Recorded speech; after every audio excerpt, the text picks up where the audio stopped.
Hello everyone. Hello sir. So, ato ang report karon kay EcoSounder. So, atong kailan nga report nga araw kay kani.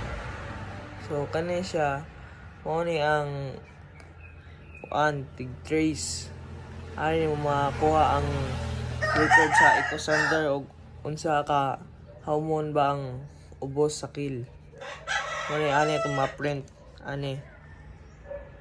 So, ang sunod kay kani. So, kani siya alarm siya. Use kani siya sa mga pang silence or acknowledge an alarm. Such as mga shallow water ba na. Paano yung alarm niya? Mo warning siya shallow ba ng paano nga tubig dapita. Saan na to kay kani. So kani siya isa ka digital depth indicator, ga-indicate ni siya, showing ni siya measured kung unsa ka deep beneath na sa kill nimo in real time. So ang nakita nimo 354 meters may nakabutang mo na ato ang unsa ka hormone sa ubos sa kill sa ato ang barko. So ang sunod kay kani siya nga button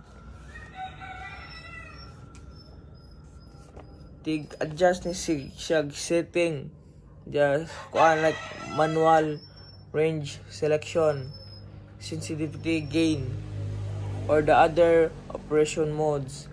Pressing plus will increase ang selected setting, while i-press mo tong minus mo decrease siya mo gamay. So itong sunod kay kani kuha na siya mo nag-function na kay i-switches niya ang EcoSounder, yung i-switch ang EcoSounder to automatic range mode na to manual, allowing operator to fix deep range or adjust manually depending on the seabed condition. So sunod kay kani. So kana kay kuan na siya. Mo ning switch mo on og off. I-rotate na nimo og pwede pa na nimo i-push to allow adjustments of different setting when navigating menus. Depende po na sa model sa EcoSounder sad.